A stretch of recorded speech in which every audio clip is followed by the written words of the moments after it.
Muy buenos días a todos. Gracias por la invitación a los residentes. Quiero felicitarlos por la creación de este espacio de aprendizaje para todos los estudiantes de medicina, residentes, médicos generales. Es un espacio que tiene que seguir siendo evidente no solamente en la Universidad del CES, sino en las otras universidades que cuentan con el servicio de cirugía general en su formación. Y digamos que la charla de hoy, lo que voy a empezar es, si yo quiero hablar de diástasis de los rectos de pared abdominal, es un tema largo, extenso, porque involucra varias cosas, pero quiero dejar muy claro algunos de los conceptos más importantes que tiene que ver con la diástasis de los rectos. ¿Listo? Lo primero es una definición en donde hablamos que la diástasis de los rectos se define como la separación atípica de la línea media más de 2.5 centímetros. No sé si a ustedes les ha pasado en el servicio de consulta externa que cuando a ustedes les llega una ecografía les dicen que en la línea media el paciente tiene una eventración y lo que en realidad es una separación atípica de la línea media sin una conformación de un saco. Si vamos a hablar acerca de una hernia ventral que es muy diferente a la diástasis de los rectos, la hernia ventral es un orificio en la pared abdominal que está acompañada por un saco, a diferencia de la diástasis que es una separación atípica. ¿Listo? Entonces son dos conceptos que tienen que quedar muy claros al principio de esta charla. ¿Por qué es importante hablar de diástasis? Porque no es solamente una separación de los rectos de la pared abdominal, es un trastorno funcional altamente prevalente, mucho más en mujeres, en pacientes obesos y algunos otros pacientes con trastornos del colágeno, algunos pacientes posmenopáusicas, y es un trastorno que afecta la calidad de vida de los pacientes, principalmente por su característica estética. Por lo general tiene una relación importante con la obesidad, que lo veremos más adelante, y una franca relación también con la formación de hernias umbilicales y ventrales. Hay unos síntomas que cada vez vienen hablando más la literatura y es síntomas asociados a la diástasis de los rectos abdominales. Entre ellos está la incontinencia urinaria y fecal, el reflujo gastroesofágico, el dolor lumbar, el dolor abdominal y pélvico crónico, que son unos temas un poquito álgidos porque hay mucha corriente que habla de que mejoran completamente con el tratamiento de la diástasis y otros que simplemente dicen que no hay una correlación, pero lo iremos desarrollando en la charla. Es muy importante saber que la pared abdominal no es resolver un hueco, no es afrontar una línea media, sino que es una unidad funcional que es lo que ahorita se está hablando, que es el core. ¿Listo? El core, todo el mundo lo habla de que cuando uno va al gimnasio, no puso la imagen. Bueno, todo el mundo habla que cuando va al gimnasio le dicen, no, se tiene que fortalecer el core para que no se lesione la espalda, para que no se vaya a lesionar haciendo el ejercicio, pero más allá de algo que es más plenamente de habla de jerga popular, el core es una unidad funcional que está basado en varios componentes musculares. El componente muscular que está…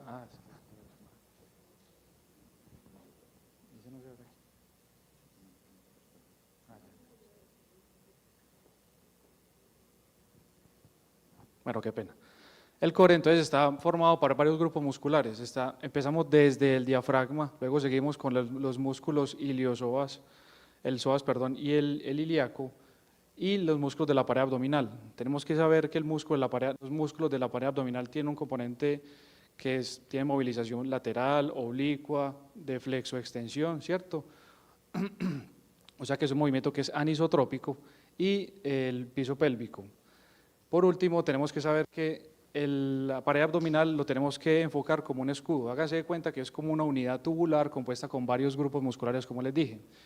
Y fisiológicamente presenta cambios según las características de los pacientes. Es decir, las pacientes embarazadas, lo primero que pasa es que hay un influjo hormonal que lo que hace es una relajación de la línea media conforme hace el cambio en la configuración del colágeno, y eso hace que se amplíe mucho más la línea media.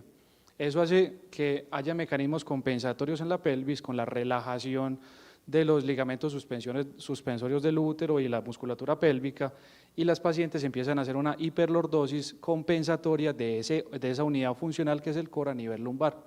Entonces, cuando una mujer se desembaraza, empieza con dolor lumbar, con incontinencia urinaria, con dolor en la pared abdominal, y fueron todos esos mecanismos compensatorios que los quitamos de un momento a otro, y las embarazadas empiezan a tener ese dolor, ¿cierto?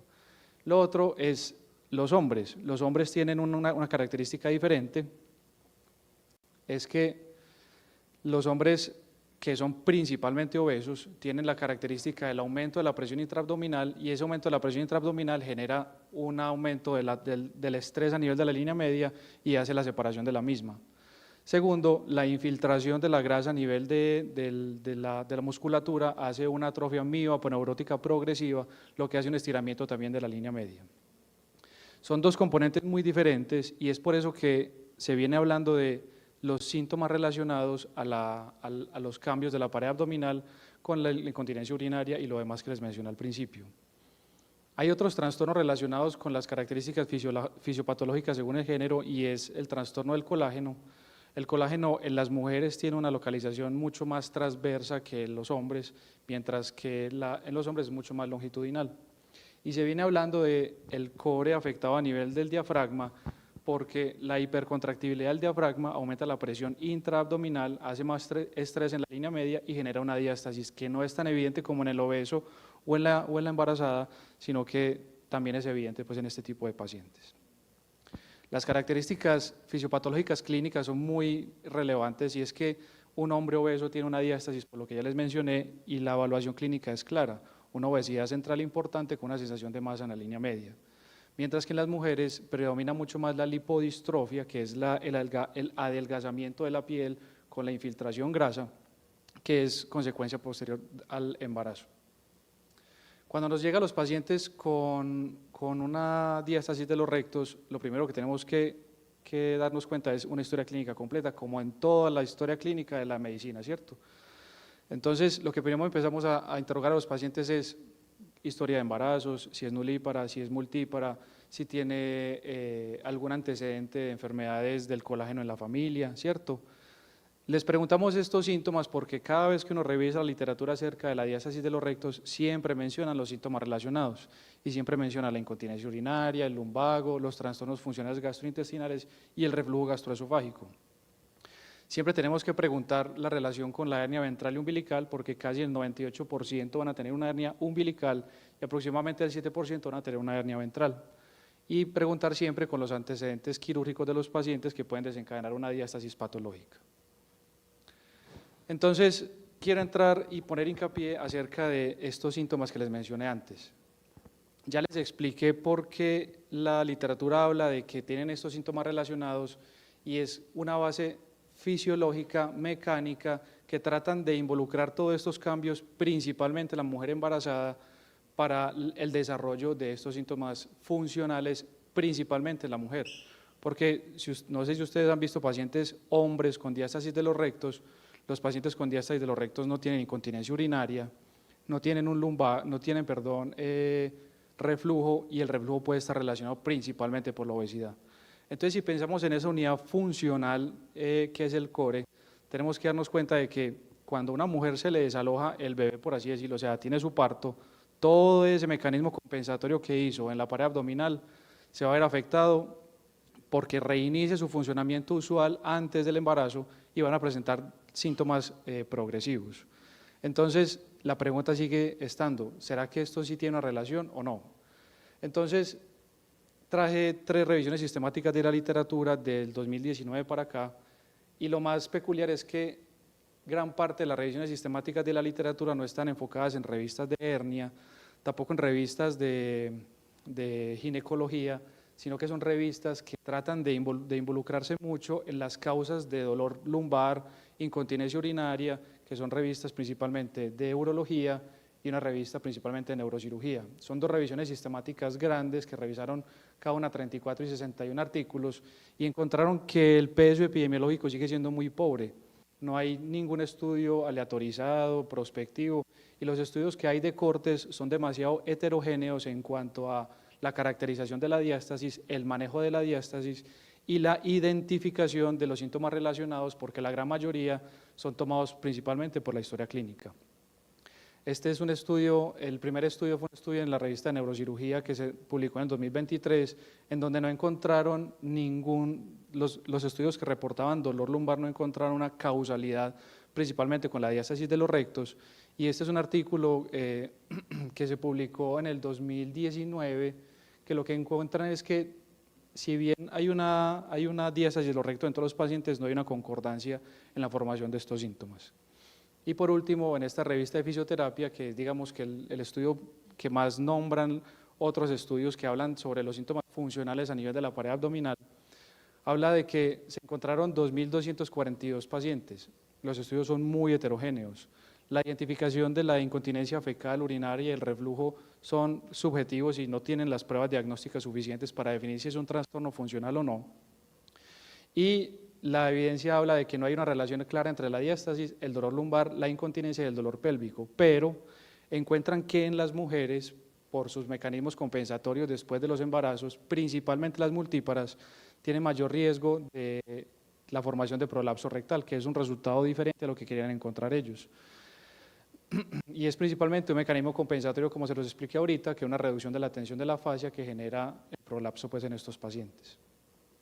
Y esto es lo que habla uno de los artículos que me parece que tiene mayor relevancia, es que una cosa es uno tener una asociación de un síntoma con un signo clínico en el paciente, que es la diástasis, y otra cosa es la causalidad. Aún no hay artículos que tengan un buen peso epidemiológico que nos hable que la diástasis de los rectos sea la causa de una incontinencia urinaria, de un dolor lumbar, entre otros trastornos que ya les mencioné. Entonces, basados en esto, vamos a empezar ya en el abordaje clínico y los estudios imagenológicos que vamos a tener en los pacientes. Me voy a enfocar mucho en las mujeres, es porque, o digamos que lo que más les voy a hablar acá son las mujeres, porque es la población donde vemos más la diástasis de los rectos, y es que lo primero que tenemos que definir en la consulta es preguntar a la paciente qué es lo que siente, y siempre dicen, tengo una masa después del embarazo. Esa masa predomina principalmente en la zona umbilical y supraumbilical, y lo que vamos a evaluar en la consulta externa enfocada en diástasis de los rectos son cinco cosas, perdón. Uno, definir el sitio de la diástasis. Le pedimos a la paciente que se acueste, que flexione las piernas y haga una flexión constante a nivel del tronco, o le podemos decir que estire las piernas y las levante para hacer una flexión constante de la pared abdominal, y lo que hacemos es colocar los dedos en donde se nota la excavación en la pared abdominal. Si nos cabe un dedo, digamos que son más o menos 2 centímetros de la diástasis, 2 dedos son 4 centímetros y 3 dedos serían 6 centímetros. Entonces hablamos de que una diástasis leve, podemos hablar de que es solamente un dedo en la línea media, y más de 3 dedos sería una diástasis severa. Lo tercero es saber si el paciente tiene una hernia umbilical o una hernia ventral asociada. Luego hablar de si tiene un mecanismo compensatorio, que es uno de los síntomas más relevantes de la diástasis que más se van interrogando en la literatura, y es el dolor lumbar. Había traído una foto que no salió. Es la de atrás, sí, qué pena. La foto que está atrás es una embarazada, ¿cierto? Miren que el core, por así decirlo, es un cilindro completamente, ¿cierto? Cuando hay un cambio en la configuración de la pared abdominal anterior por un aumento de la presión intraabdominal y un adelgazamiento de la pared, esto hace que todo el mecanismo compensatorio pase a la pelvis, y un mecanismo compensatorio de la lordosis de la pared posterior a nivel lumbar. Eso lo que genera es que cuando ustedes embarazan a las mamás, ahí mismo este mecanismo compensatorio sigue y la paciente presenta un dolor lumbar que es progresivo. Entonces, identificar si la paciente todavía persiste con esa lordosis después del embarazo. Y por último, evaluar la lipodistrofia, lo que yo les hablaba ahorita. Esta es la lipodistrofia, que es un adelgazamiento del tejido conectivo con infiltración grasa a la pared abdominal. Como ayuda diagnóstica complementaria que nos va a definir sobre la funcionalidad de la pared abdominal, tenemos la ecografía, y la pongo de primero es porque la ecografía, si bien es una ayuda diagnóstica que depende mucho del examinador que la está realizando, es en un cirujano o en un radiólogo plenamente entrenado, pues nos da una información demasiado relevante desde la separación, la funcionalidad de la pared abdominal anterior, la relación de la pared abdominal anterior con la pared abdominal lateral, y nos da un panorama acerca de cuál puede ser la mejor manera de recuperar a los pacientes. Si la ecografía no es la mejor para ver las hernias umbilicales y posiblemente no somos tan entrenados para eso, el segundo examen que vamos a tener en cuenta es la tomografía. Puede ser una tomografía de abdomen simple, no requiere mayor recomendación para esta tomografía, para hablar principalmente la presencia o no de hernias ventrales. Hablo de la resonancia como toda la literatura la habla de que es el mejor examen y todo, pero no es costo efectiva y se demora mucho para hacer este estudio. Entonces digamos que no es nuestra opción después de la ecografía. Y traigo estos dos es porque son dos estudios que se vienen hablando un poco más, la electromiografía para definir la funcionalidad de la pared abdominal y la elastografía para hablar acerca del componente o la elasticidad de la pared abdominal en cuanto a la relación con la diástasis de los rectos que tenga el paciente. ¿Cuál es la ideal entonces? Y la primera que deberíamos usar es una ecografía dinámica para la evaluación. Y si tenemos una duda, continuamos con la tomografía. Estas tres las dejaremos a futuro para ver qué nos dice la literatura y qué tanto puede servir en los pacientes. Muchas clasificaciones se han venido hablando desde más o menos, desde que se empezó a hablar de la diástasis, desde antes del 2000, ¿cierto? Y traigo 4 clasificaciones, yo sé que es mucho, pero digamos que si vamos la diástasis tiene que dejar de ser ese paciente que tiene una masa en el abdomen y que simplemente vamos a decirle tiene una diástasis y ya, ¿cierto? Entonces, lo que vamos a hablar es que 2 grandes pacientes que nos llegan a la consulta es el paciente obeso con diástasis y la paciente posparto con diástasis. La clasificación europea que nos presenta nos hace una clasificación con TDIH que nos habla de si es un paciente después del embarazo, si una paciente después del embarazo o es un paciente con tejido adiposo, nos mide el tamaño de la diástasis y nos define si tiene o no hernia. Este es el primer paso para definir si el paciente con todo esto, un panorama inicial de qué es lo que debemos hacer. Segundo, traigo obviamente la clasificación de hernia ventral, porque si el paciente tiene una hernia ventral relacionada, tenemos que hacer una clasificación de esta hernia ventral. Y traigo otras 2 clasificaciones que me parecen muy importantes, y es la clasificación de Matazzaro, que es una clasificación que nos habla de la laxitud de la piel, de la grasa y de la flexibilidad de la piel que tenga. Y nos habla de que según la categoría que la clasifiquemos, vamos a definir un poco más seguros el tipo de manejo quirúrgico que necesita el paciente. Y la clasificación de Nahas, que según el tipo o la etiología de la diástasis de los rectos, podemos basarnos aún más de cuál puede ser el manejo quirúrgico en los pacientes. Muchos que hacen la consulta médica y son los primeros que se encuentran con estos pacientes dicen, tiene una diástasis de los rectos, se lo va a mandar al cirujano porque este paciente tiene que operarse. Y vamos a darnos cuenta que no todos los pacientes requieren un manejo quirúrgico, ¿cierto? ¿Cuál es el principio del manejo no quirúrgico? Que uno es identificar cuál es el paciente del cual vamos a ofrecer el manejo no quirúrgico. La gran mayoría de pacientes que tienen diástasis son las pacientes posparto, entonces digamos que ese es nuestro pool de pacientes y tenemos que tener en cuenta 2 cosas. 1, la paciente tiene una hernia ventral y una diástasis, y 2, cuánto es el tiempo que lleva evolución de su posparto. Si es una paciente que apenas está empezando su posparto y tiene una hernia umbilical o ventral asociada, lo ideal es hacer una recuperación para tener una adecuada, para que la diástasis vuelva a reintegrarse a su línea media normal y después definir cuál sea la mejor técnica quirúrgica para operarla. Segundo, si la paciente lleva más de 12 meses en su posparto, pues definitivamente ya no vamos a ofrecer un manejo no quirúrgico, sino un manejo ya un poquito más acucioso en cuanto al manejo relevante de la pared abdominal. Segundo, el otro pool de pacientes, que son los pacientes que son obesos. Se ha hablado de que el ejercicio aeróbico, ahorita lo tocaré un poco más adelante, es un mecanismo que disminuye la inflamación de la pared abdominal, y si bien los cambios que vamos a pretender en los pacientes obesos no es revertir la diástasis de los rectos, es al menos mejorar las características de la pared abdominal para hacer una reconstrucción mucho más segura. Siempre tener una valoración objetiva por fisioterapia y definir estudios complementarios. Esto es el paciente ideal. ¿Cuáles son los estudios complementarios? Los estudios que me van a medir cómo está el core de ese paciente. Entonces, ¿para qué me sirve la espirometría? Ya hablamos de los mecanismos compensadores. Me va a hablar acerca de cuál es la fuerza expiratoria e inspiratoria que tiene el diafragma y su competencia en cuanto a la formación, a ver si tiene o no una alteración de su funcionalidad. La electromiografía de la pared abdominal para definir si hay una atrofia mioaponeurótica y el desenlace posiblemente, y el tipo de tratamiento que yo necesite no sea solamente hipopresivos o otro tipo de tratamiento, sino enfocado más en la musculatura.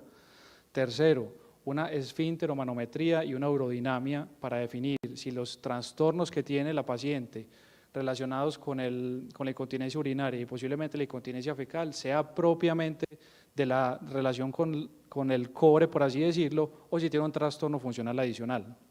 Y siempre tener una valoración con un biofeedback, que es otro tipo de diagnóstico que mide la fuerza a nivel pélvico en las mujeres y en los hombres, y tener en cuenta siempre el tiempo de evolución y el tiempo que pretendemos estar con o la paciente. ¿Listo?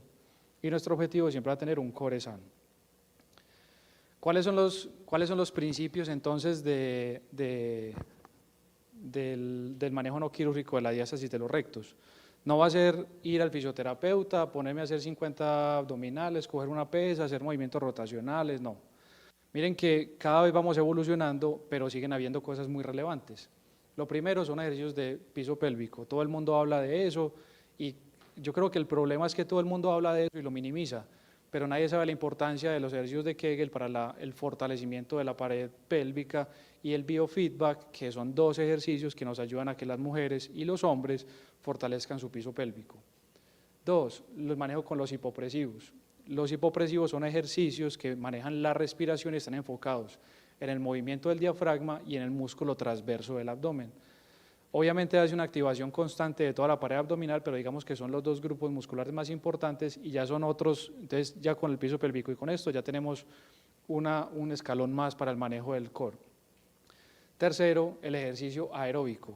No es ir a montarse una bicicleta 5 horas, 6 horas o hacer trote o hacer una maratón o lo que sea, sino que se ha visto que el ejercicio aeróbico en los pacientes obesos y en las mujeres posparto disminuye la parte inflamatoria que genera la condición de tener una obesidad y la condición de tener un estado posparto. El biofeedback por ecografía es la manera más objetiva que encontré de hacer una rehabilitación de la pared abdominal. Mientras vos estás haciendo la ecografía, le pedís a la paciente que realice unos ejercicios definidos por el fisioterapeuta, define cuáles son los segmentos de la pared abdominal que no tienen una adecuada contracción, se enfoca en el manejo de la pared abdominal y digamos que es la mejor como manera de ser objetivos para la rehabilitación de esta zona. Y por último, los masajes, que yo era uno de los que creía que para qué uno se hace pues para qué las personas se hacen masajes, pero digamos que la formación y no todos los masajes, pues cierto, hay masajes que son realizados principalmente por fisioterapia, que se enfocan en la formación principalmente de nuevo colágeno, colágeno tipo 1 y colágeno tipo 3. El otro pool de pacientes es el manejo quirúrgico, que tiene como principios el manejo quirúrgico. Es que quiero que se quiten de la cabeza que los pacientes con una diástasis mayor a 2 centímetros que le llega a su consulta obeso es un paciente que hay que operarlo ya o mandarlo al cirujano ya. Lo primero que tenemos que tener en cuenta es, listo, el paciente tiene una diástasis, tiene una hernia ventral asociada, sí o no. ¿Cuánto tiempo de evolución lleva la mujer, la mamá posparto y si es o no candidata a manejo quirúrgico en ese tiempo de evolución que tiene? El tamaño de la diástasis delantal graso es el segundo pilar que tenemos que definir con el paciente cuando ya nos enfocamos en el manejo quirúrgico. Tercero, hablar de las expectativas del paciente. Muchos pacientes llegan y dicen, doctor, yo tengo todo lo que me han dicho, incontinencia urinaria toda, yo creo que me voy a curar con usted. Pero es muy claro que no todos los pacientes que tienen una diástasis de los rectos van a curarse del todo. Estamos arreglando solo una parte del core. ¿Qué es la parte que estamos arreglando? La pared abdominal anterior. Vamos a tratar de retomar la elasticidad de la pared abdominal anterior uniendo la línea media otra vez y solamente estamos fortaleciendo o arreglando una parte de todos los componentes del core. Entonces posiblemente la paciente va a seguir con síntomas y no va a haber un cambio tan significativo en estos pacientes. Entonces las expectativas casi siempre son expectativas estéticas y va muy de la mano a la lipodistrofia que también puede tener los pacientes. Si es una lipodistrofia tipo 1, que es muy leve, o tipo 2 o tipo 3 que es mucho más severa, podemos hablar de que las expectativas estéticas del paciente sean muy altas y posiblemente nosotros como cirujanos generales no seríamos el primer pilar de tratamiento para el manejo de la piel, sino un manejo conjunto con cirugía plástica. Y por último, el manejo postoperatorio de los pacientes. En la literatura tenemos múltiples, afortunadamente, hay varias opciones para el tratamiento de los pacientes con diástasis de los rectos.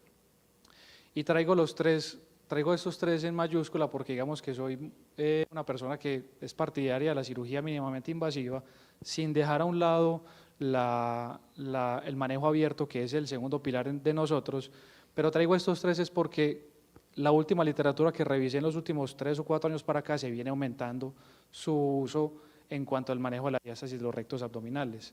El reparo preaponeurótico de la pared abdominal, que es enfocado principalmente en pacientes con diástasis de los rectos, que se empezó a hablar tanto en Italia como en Argentina, y cada vez se viene hablando mucho más en el mundo. El ETEP ventral, la técnica Mila, que es una que se viene hablando, que es una lipoabdominoplastia con el reparo laparoscópico de la pared abdominal, y dejo estas tres no más pequeñas porque sea menos importante, sino que siempre como cirujanos generales, no solamente como cirujanos que manejamos pared abdominal, sino como cirujanos generales, tenemos que darnos cuenta de que si una paciente tiene un delantal graso muy grande y una lipodistrofia importante, la lipoabdominoplastia con la reconstrucción de pared abdominal es importante.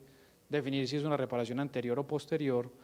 Segundo, definir si el abordaje anterior que yo voy a hacer si es para un paciente con un abordaje anterior, con una malla preaponeurótica, o mejor me voy para un ripstop o un abordaje posterior. Y digamos que estas son unas imágenes pues, de los reparos que les vengo hablando. Este es un repa con una hernia ventral. Este es el Mila, que le hacen una lipoabdominoplastia a los pacientes y después le hacen un repa, por así decirlo. Y eso es como el abordaje laparoscópico pues, que se ve en estos pacientes. No voy a entrar en detalles acerca de cuál es el tipo, cuáles son los pasos, porque digamos que el objetivo de la charla es que ustedes conozcan que existen métodos de reparo de la pared abdominal de pacientes con diástasis y no necesariamente es todo manejo médico, sino que sepan que hay como un manejo quirúrgico para los pacientes. Pues. Traigo estos puntos es porque son los que me parece que tienen que quedar más claro para los residentes y para los médicos en formación, ¿cierto? Y es que toda la literatura habla de que la obesidad es un factor que es directamente proporcional a la formación de los seromas. Es decir, el paciente hombre obeso no es el primer paciente para hacer un reparo preaponeurótico vía laparoscópica, y tampoco la mujer con una obesidad marcada. ¿Qué clasifican ellos como una obesidad? No hay un consenso para definir cuál es la obesidad, pero son demasiado claros en que si usted va a definir un reparo preaponeurótico, el índice de masa corporal tiene que ser menos de 22 o de 25, que tenga una lipodistrofia que sea pequeña, o sea, una lipodistrofia tipo 1, y tercero, que tenga una baja grasa visceral. Este es el paciente que nosotros en la consulta no vemos muy a menudo, ¿cierto? Nosotros vemos mujeres que son multíparas, que tienen, en la consulta de PS, pues hablo de la consulta que hay, pues, que son multíparas, tienen una obesidad central importante, y esos pacientes no son los candidatos para hacer un reparo preaponeurótico de manera inicial. Y se les puede ofrecer otro tipo de reparo, que son el abordaje extraperitoneal, que es el ETEP, en hombres y mujeres con un índice de masa corporal un poquito mayor, que no tenga una lipodistrofia tan marcada. Pero si los pacientes tienen una lipodistrofia muy marcada, tienen una diástasis también que es relevante, es decir, una diástasis mayor a 5 centímetros, si tiene una hernia umbilical y una hernia ventral asociada, la lipoabdominoplastia con reconstrucción de pared sigue siendo el gol estándar para estos pacientes. Y por último, el abordaje abierto preperitoneal, que son técnicas que tratan de ser anatómicas en su colocación de la malla y en el reparo. No se deben de olvidar pues, en el reparo de las hernias en el manejo quirúrgico. Antes de pasar a las conclusiones, una del manejo que habla de la literatura sobre el manejo posoperatorio es el manejo de los masajes. Los masajes no es para volver a la figura normal o hacerle un modelamiento de la pared abdominal, sino para aumentar el drenaje linfático y el drenaje de los hematomas que a veces se forman en los pacientes, y mejora mucho el desenlace de la pared abdominal y la adherencia nuevamente de la pared abdominal del tejido graso a la fascia. Como conclusiones, quiero que todos se lleven para la casa, es que cuando hablamos de diástasis no es solamente la diástasis, es un conjunto funcional formado por varios grupos musculares que lo más evidente que vemos es una diástasis, pero que en realidad lo que nosotros estamos viendo es una alteración funcional de esa cajita que está formado por varios grupos musculares que pueden generar una alteración funcional en el paciente de su pared abdominal. Que el reparo solamente de la diástasis no va a ser una resolución completa de su trastorno funcional de la pared abdominal, y que en definitiva si queremos hacer un impacto positivo en el paciente, tenemos que ser lo más objetivos posibles. Tenemos que hacer manometrías, urodinamias y todo lo demás para evaluar si en realidad la diástasis es causante de esos trastornos funcionales en los pacientes. Definitivamente hay una hernia, la hernia ventral y la hernia umbilical tienen una relación con la diástasis y ese es el tema que nos toca a nosotros como cirujanos. Entonces digamos que esto es el pool de nosotros y no hay todavía una causalidad para definir si los trastornos funcionales urinarios, gastrointestinales y a nivel del dolor lumbar están relacionados con la diástasis de los rectos. Muchísimas gracias.